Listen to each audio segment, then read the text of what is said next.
سعودی عرب کے بینک میں حضرت عثمان بن عفان رضی اللہ تعالی عنہ کا بینک اکاؤنٹ۔ سامعین کرام، کیا آپ جانتے ہیں کہ خلیفہ سوم سیدنا عثمان بن عفان رضی اللہ تعالی عنہ کا سعودی عرب کی بینک میں کرنٹ اکاؤنٹ ہے؟ آپ کو یہ جان کر حیرت ہوگی کہ حضرت عثمان بن عفان کے نام سے وقف سیدنا عثمان رضی اللہ تعالی عنہ پانی اور بجلی کا بل صادر ہوتا ہے۔ مدینہ منورہ کی میونسپلٹی میں باقاعدہ طور پر اس نام کے تحت جائیداد رجسٹرڈ ہے۔ سعودی عرب کے عالیشان پروجیکٹ جسے جبل عمر کے نام سے جانا جاتا ہے، اس میں خلیفہ ثالث کی حصہ داری موجود ہے۔ کیا آپ اس کی تفصیل جاننا چاہتے ہیں؟ آئیں ہم سعودی عرب کے مختلف اخبارات، جرائد اور ویب سائٹ کے حوالے سے اس حقیقت کو بیان کریں تاکہ آپ اس عظیم صدقہ جاریہ کو جان سکیں جو 1435 سال گزر جانے کے بعد بھی دنیا کے خزانوں میں زندہ اور محفوظ ہے۔ سب سے پہلے حضرت عثمان بن عفان کے بارے میں اختصار سے عرض کریں کہ آپ تیسرے خلیفہ ہیں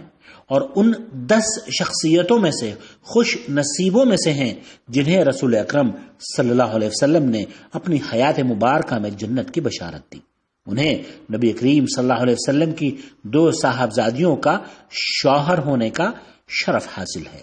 حضرت رقیہ رضی اللہ تعالی عنہ کی وفات کے بعد رسول اکرم صلی اللہ علیہ وسلم نے حضرت ام کلثوم کو حضرت عثمان کے نکاح میں دیا۔ اللہ کے رسول صلی اللہ علیہ وسلم حضرت عثمان رضی اللہ تعالی عنہ کے بارے میں فرمایا کرتے تھے کہ ان سے فرشتوں کو بھی حیا آتی ہے۔ سنن بیہقی میں مذکور ہے کہ سیدنا عثمان رضی اللہ تعالی عنہ کو یہ اعزاز حاصل ہے کہ ان کے علاوہ کبھی کسی کو بھی نبی کی 2 بیٹیاں نکاح میں نہیں آئیں، اور اسی وجہ سے آپ کو ذوالنورین یعنی 2 نور والا بھی کہا جاتا ہے۔ حضرت ابو بکر صدیق کی دعوت پر اسلام قبول کیا، اور جب ابو بکر صدیق رضی اللہ تعالی عنہ نے کہا کہ عثمان کیا ہو گیا، تمہیں ان پتھروں سے بنے بتوں کی عبادت کرتے ہو، یہ تمہیں نہ نفع دے سکتے ہیں نہ نقصان، یہ نہ سن سکتے ہیں اور نہ دیکھ سکتے ہیں، تو فوراً کہہ دیا آپ صحیح فرما رہے ہیں۔ ابو بکر صدیق رضی اللہ تعالیٰ عنہ نے کہا کہ محمد ابن عبداللہ کو اللہ تعالیٰ نے رسول بنا کر بھیجا ہے، وہ اللہ کے نبی ہیں، کیا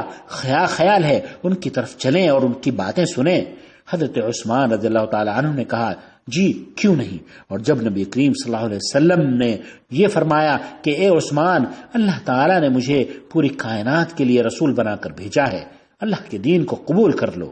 حضرت عثمان نے فوراً بلا تاخیر دین اسلام کو قبول کر لیا۔ اور جب مسلمان ہجرت کر کے مدینہ منورہ پہنچے تو وہاں پینے کے صاف پانی کی بڑی قلت تھی، اور یہ لوگ جو ہجرت کر کے وہاں پہنچے تھے وہ مکہ مکرمہ میں زمزم کے پینے کے عادی تھے۔ ادھر دوسری جانب مدینہ منورہ میں ایک ہی کنواں تھا، وہ بھی یہودی کا، جو مسلمانوں کو پینے کا پانی نہایت ہی مہنگے داموں میں فروخت کیا کرتا تھا۔ اس کنویں کا نام بئر روما بتایا جاتا ہے۔ ہجرت کرنے والوں کی حالت بے سر و سامانی کی تھی، اور ان کے لیے بہت ہی مشکل تھا کہ وہ اسے پانی ان سے خرید کر پئیں، لہذا پانی کے بارے میں جو کمی محسوس کر رہے تھے اسے بیان کرنے کے لیے نبی کریم صلی اللہ علیہ وسلم کی خدمت میں حاضر ہوئے، اور اس یہودی کے کنویں کی خبر کے ساتھ اپنی شکایت بھی نبی کریم صلی اللہ علیہ وسلم کی خدمت میں پیش کی اور پریشانی سے آگاہ کیا۔ شکایت سننے کے بعد نبی کریم صلی اللہ علیہ وسلم نے فرمایا، کون ہے جو اس کنویں کو خریدے اور مسلمانوں کے لیے وقف کر دے؟ ایسا کرنے پر اللہ تعالیٰ اسے جنت میں چشمہ عطا فرمائے گا۔ حضرت عثمان بن عفان رضی اللہ تعالی عنہ یہودی کے پاس گئے اور کنواں خریدنے کی خواہش ظاہر کی۔ کنواں چونکہ منافع بخش آمدنی کا ذریعہ تھا، اس لیے یہودی نے فروخت کرنے سے انکار کر دیا۔ حضرت عثمان بن عفان رضی اللہ تعالی عنہ نے ایک تدبیر یہودی کے سامنے پیش کی جسے وہ منع نہ کر سکا۔ آپ نے اس سے کہا کہ ٹھیک ہے، اگر پورا کنواں نہیں دینا چاہتے تو آدھا ہی فروخت کر دو، اگر آدھا کنواں مجھے فروخت کر دو گے تو 1 دن کنویں کا پانی تمہارا اور 1 دن میرا۔ یہودی نے دیکھا کہ یہ ایک اچھی تجارت معلوم ہوتی ہے اور لالچ میں آ کر آدھا کنواں فروخت کر بیٹھا۔ وہ یہ سوچ رہا تھا کہ حضرت عثمان اپنے دل میں اس کنویں کا پانی زیادہ قیمت پر بیچیں گے اور اس طرح اس کنویں سے مجھے مزید منافع ہوگا، اور یہی سوچ کر اس نے آدھا کنواں حضرت عثمان کو فروخت کر دیا۔ ادھر دوسری جانب حضرت عثمان کا ایسا کوئی ارادہ نہ تھا کہ اس کنویں کے پانی کو فروخت کریں، بلکہ انہوں نے کنویں کو خریدتے ہی مسلمانوں کو مفت پانی حاصل کرنے کا کھلا اعلان کر دیا، اور ہوا یوں کہ لوگ حضرت عثمان کے دن مفت پانی حاصل کرتے اور اگلے دن کے لیے بھی وہ پانی جمع کر کے رکھ لیتے۔ یہودی کے مقرر کردہ دن کوئی شخص بھی پانی لینے نہ آتا، اور اس طرح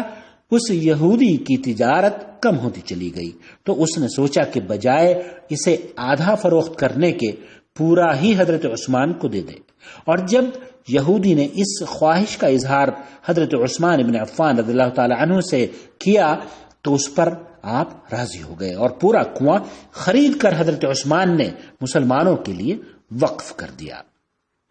اسی دوران یہ بھی کہا جاتا ہے کہ ایک شخص نے حضرت عثمان ابن عفان سے اس کنویں کو دگنی قیمت پر خریدنے کی فرمائش کی، جسے عثمان غنی نے یہ کہہ کر منع کر دیا کہ مجھے اس سے کئی گنا کی پیشکش ہے۔ اس نے کہا میں 4 گنا قیمت دینے کے لیے بھی تیار ہوں۔ تو حضرت عثمان نے کہا اس سے بھی کئی زیادہ کی پیشکش میرے پاس موجود ہے۔ اسی طرح وہ آدمی اس کنویں کی رقم میں اضافہ کرتا رہا، اور حضرت عثمان غنی رضی اللہ تعالی عنہ اسے یہی جواب دیتے رہے کہ مجھے اس سے کہیں زیادہ کی پیشکش ہے۔ آخر میں تنگ آ کر اس نے پوچھ ہی لیا کہ ایسا کون سا شخص ہے جو اسے 10 گنا میں خرید رہا ہے؟ حضرت عثمان نے فرمایا کہ وہ میرا رب ہے، جس نے ایک نیکی پر 10 گنا اجر دینے کا وعدہ فرمایا ہے۔ اب اس پیشکش کے سامنے میں کسی کی پیشکش قبول بھی نہیں کر سکتا۔ وقت گزرتا گیا، تاریخ کے اوراق لکھے جاتے رہے، مسلمانوں کی تعداد میں دن بدن اضافہ ہوتا رہا، اور یہ کنواں مسلمانوں کو سیراب کرتا رہا، یہاں تک کہ کنویں کے اطراف میں کھجوروں کا باغ بن گیا۔ عثمانی سلطنت میں اس باغ کی دیکھ بھال ہوئی، اور اس باغ میں اللہ تعالیٰ نے وہ برکت پیدا کر دی کہ سعودی عرب کی حکومت کے عہد میں اس باغ میں کھجوروں کے درختوں کی تعداد کم و بیش 15,000 سے تجاوز کر چکی ہے۔ سعودی حکومت کے عہد میں یہ باغ مدینہ منورہ کی میونسپلٹی میں حضرت عثمان ابن عفان رضی اللہ تعالی عنہ کے نام پر رجسٹرڈ ہے۔ حکومت کے ادارے اور کارکنان اس باغ کی کھجوریں مارکیٹ میں فروخت کرتے ہیں، اور اس سے حاصل ہونے والی آمدنی حضرت عثمان ابن عفان رضی اللہ تعالی عنہ کے بینک اکاؤنٹ میں جمع کر دی جاتی ہے، اور کہا جاتا ہے کہ اس اکاؤنٹ میں اتنی رقم جمع ہے کہ اس سے مختلف پروجیکٹس پر کام کیا جاتا ہے، اور یہ بھی کہا جا رہا ہے کہ اب مدینہ منورہ میں ایک رہائشی ہوٹل بھی اس کے تحت تعمیر ہونے والا ہے، جس کی متوقع آمدنی 50 ملین ریال ہوگی، جس کا آدھا حصہ یتیموں، غربا اور محتاجوں کے ساتھ ساتھ فلاحی اداروں کو بھی دیا جائے گا، اور بقیہ آدھا حصہ حضرت عثمان بن عفان کے اکاؤنٹ میں جمع کر دیا جائے گا۔ سامعین کرام، یہ ہے اس صدقے کا پھل جو حضرت عثمان بن عفان رضی اللہ تعالی عنہ نے اللہ کے لیے پیش کیا، اور اللہ تعالی نے اس صدقہ جاریہ کو وہ شرف بخشا، وہ قبولیت عطا فرمائی کہ اس کی برکت سے آج عوام مستفید ہو رہی ہے، اور انشاءاللہ تعالی تا قیامت یہ ان کے لیے صدقہ جاریہ بنا رہے گا۔ یہ وہ عظیم شخصیات ہیں جنہوں نے اللہ تعالیٰ کے ساتھ تجارت کی، یہی ہیں وہ پاک نفوس جنہوں نے صدق دل سے اللہ کو قرض دیا، نہایت ہی پاک اور مبارک قرض، اور پھر اللہ رب العالمین نے انہیں کئی گنا بڑھا کر لوٹا بھی دیا۔ اپنے بھائی محمد عاقل کو اجازت دیجیے، اس امید پر کہ آپ اس قصے کو دوسروں کے ساتھ شیئر کریں گے، اور اللہ کی راہ میں مال خرچ کرنے کے لیے کبھی بھی اپنے ہاتھ کو تنگ نہ کریں گے۔ والسلام علیکم ورحمۃ اللہ وبرکاتہ۔ اخوکم فی اللہ محمد عاقل جدہ، مملکت سعودی عرب۔ واٹس ایپ پر دینی پیغامات آپ اگر حاصل کرنا چاہتے ہیں تو اس نمبر کو نوٹ فرما لیجیے، 00966 504 686317۔